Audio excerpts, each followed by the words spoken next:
12 News at 10 starts now. Well, if you stepped outside late this afternoon, this is what you saw. Dark, ominous storm clouds moving in from the west, bringing severe weather to many parts of the valley. Yes, it all started with some heavy rain. Drivers there on the I-17 battling just to see the road there. Look how strong that rain is coming down. The windshield wipers there couldn't even keep up. All that water even led to some flooding in some areas of the I-10 and even also the 202 as well. But the big story of the day was when that rain turned to hail, and there was a lot of it.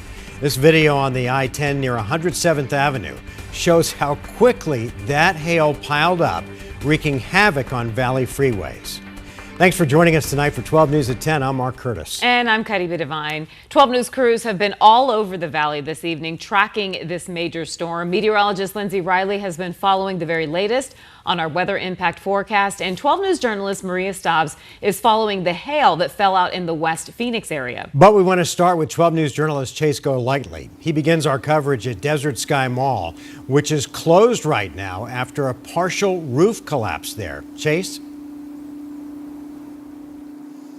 Mark Reba, that's right. And right now, the city of Phoenix has its structural engineers to check the stability of the mall. Now, that collapse happened on the south side. As we zoom in, it was in this section right here, specifically in the dentist office that's inside the mall. I was able to speak with a worker who said that she and all the patients were barely able to make it out before it happened.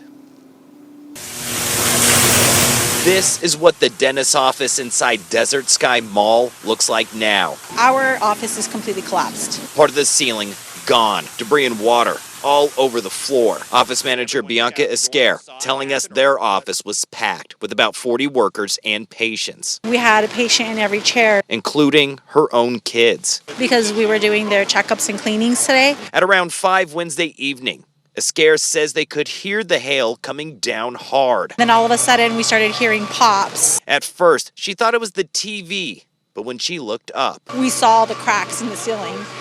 So at that point, we immediately started evacuating everyone from the office. Once they were all out safe, it happened. I want to say maybe about a minute, 2 minutes max. You know, as I'm like putting down the gate and trying to lock the door, we're like seeing the ceiling collapse. You guys barely made it out. It was extremely scary. The office now destroyed. There is extensive water damage to that business and throughout the mall. Captain Todd Keller with the Phoenix Fire Department says the collapse severed a water line, causing flooding everywhere. Yeah, due to safety reasons, its fire suppression system has been disabled. At that point, we can't allow anybody back in the mall. Workers seen trying to sweep away what seemed like an endless amount of water. Desert Sky Mall will remain closed until further notice. Now, I did speak with another worker who says that she was in another section of the mall. She was told by her boss to give them a call tomorrow morning to see if they can come back to the mall for work. Again, still very active situation, seeing the stability of this mall. But really the big silver lining here, Mark and Crebe, is the fact that no one was injured, because when you really think about it, if those patients and those workers inside that dentist's office had waited maybe another minute, this could have turned into a really bad situation. We're live in West Phoenix. Chase Golightly, 12 News. Yeah, that's true, Chase. The quick thinking on that staff's part and getting everybody out safely as soon as they started hearing those noises up there on the ceiling. All right, Chase, thank you so much. Well, while the mall sustained some damage, as you saw there, large parts of the West Phoenix area were covered in that right there. It's not snow, that is hail. Yeah, hard to believe this is Phoenix, even though it is November. This video is from just a couple of blocks away from the mall. You can see all of that hail, and it's sort of floating on top of the water there.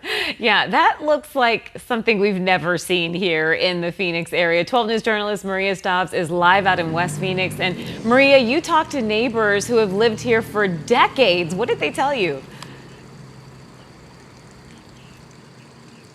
That's right. I spoke with a neighbor who's lived in Arizona for 50 years, and he said he's never seen the type of weather that tonight's storm brought. It's peak rush hour, and this is what the roads looked like. I don't know if I've ever seen anything like that. Jerry Brown was on his way home when he saw the storm coming. From the low clouds to the amount of rain that was coming down to the hail that was mixed in with it, I have never seen anything that torrential. Even going 10 miles an hour, I had to pull over because I couldn't see the front of the car. By the time he made it home, his street was flooded. We have grades that take the water in, and the water was coming down faster than the grades could take it in. And I said, I better take some pictures of this. No one's going to believe it. And he's not the only one who thought that. Viewers all across the valley sending us these videos of hail in Ahwatukee, at a high school in Glendale. Here's a video in Tempe of the roads covered in hail near the US 60 and Rural Road. And if you didn't know any better, you might even think it was snow.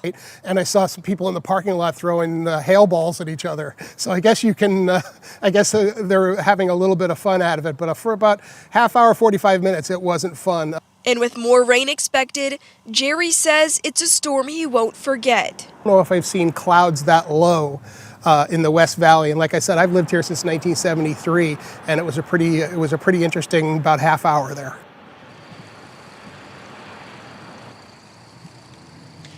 Now, we were here just a few hours ago, and the hail has melted quite a bit since then, but you can still see how much hail and flooding the storm did bring tonight in this area in West Phoenix. We're live at 67th Avenue in Thomas. Maria Stobbs, 12 News. All right, some wacky weather out there for sure today. Maria, thank you. Well, we want to get now to our weather impact forecast with meteorologist Lindsay Riley. Lindsay, I'm amazed that hail is still sticking around because while it's not warm outside tonight, it's I'm it's surprised just amazing. too. Yeah. A few hours. I mean, that just proves how deep it was. We saw several photos and videos where it was several inches deep, and we saw a lot of areas of hail, even along the 202 today. So not just confined to the West Valley. Here's a look at the big picture, and we have another round of showers lifting up from the south. This is going to clip parts of the far East Valley, Apache Junction, Gold Canyon, Superstition is going to get in on some additional rain. And this isn't the only rain chance overnight. We could see additional showers and a wet morning drive tomorrow for the AM commute. You can begin to see a little bit more developing, and that's all lifting to the north. So again, not out of the woods for the lower deserts and the valley, as we could see some additional showers, but no real big severe weather threat for the overnight. Now, the high country has seen snow, and then that snow level has dropped down to about 6,500 feet, where about 1 to 3 inches is possible in Flagstaff down through the Payson area. We've gotten some reports of some black ice because those temperatures really dropped very quickly. You can also still see quite a bit of lightning from Tucson up through parts of Pinal and into Gila County, and then southeast of Graham County. A little bit of lightning this evening. Here's the valley rain chances overnight. Our chances begin to rise again around midnight, reaching 80% at 2 a.m. And you can see it's going to be a wet morning drive tomorrow, but then after mid-morning, things are going to dry out. The afternoon hours in the valley will be dry, but temperatures much cooler. Mark? All right. Thanks, Linz. The search continues tonight for a man from Cordes Lakes who was swept away by floodwaters yesterday. The 70-year-old was last seen trying to cross a road that runs across Bug Creek. This is video from a 12 News weather watcher, which shows the initial water rescue. You can see that helicopter and emergency vehicle surrounding the creek as rescuers tried to reach the driver. We talked to a Good Samaritan who jumped in to try to save him. I felt like, I was like the end right there because, with these flash floods and with how strong the current was, I just felt like I was just going to keep going along the river if I didn't grab that guy's hand.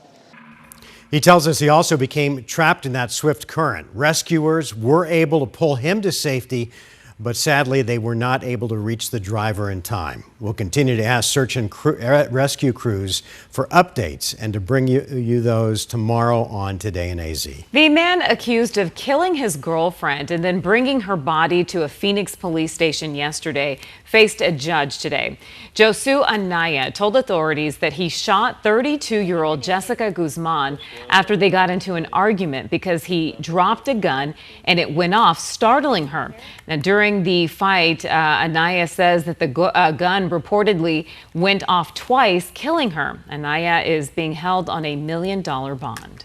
New at 10, tonight the Phoenix City Council passed a controversial ordinance that allows apartments to be built on lots that in the past had been limited for single-family homes. That includes in historic districts like Willow.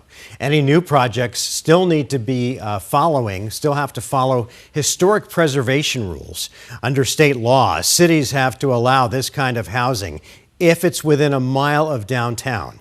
If Phoenix didn't update its zoning, city officials tell us state law would have taken control as of January 1st, and Phoenix could have then lost control over all design standards. Well, many of you just watched Wicked Part 1 right here on 12 News, ahead of a highly anticipated sequel that's coming out on Friday. But tonight, some very lucky fans got an exclusive early screening. The event was at Harkins Camel View Theaters in Scottsdale. 12 News journalist Bianca Bono was there. Well, the movie is called Wicked for Good, and this event perfectly sums that up because it is all going back to Phoenix Children's Behavioral Health Program. A sea of pink and green can only mean one thing. We are very much Wicked fans. Wicked is back in theaters. I love the movie altogether, so I'm excited for the second one. We're so lucky and we're so excited to see the movie. I can't wait to cry. Wednesday night, lucky moviegoers getting an exclusive early screening of Wicked for Good, the sequel to last year's Wicked Part 1, starring Ariana Grande and Cynthia Erivo. I'm really excited. Who's your favorite, Glinda or Alphaba? Both. Glindified fans of all ages, donning their Wicked and Wizard of Oz best. Flocking to Harkins Camel View at Fashion Square in Scottsdale, where the theater was transformed. I'm a local stylist and I literally put this together from my different favorite brands. This is an Amazon win from head to ankle-ish. From fashion to philanthropy. This is where the community steps up.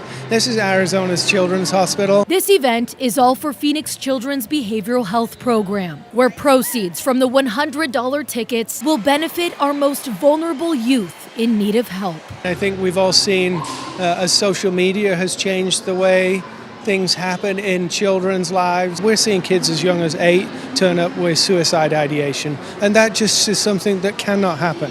We can't have that, so we have to be there. And Harkins says it's that critically important mission that made this possible. When there is a cause as important as a behavioral health program at Phoenix Children's, we'll do whatever it takes to make it come true. So we've partnered with Universal Studios for this early screening of Wicked for Good.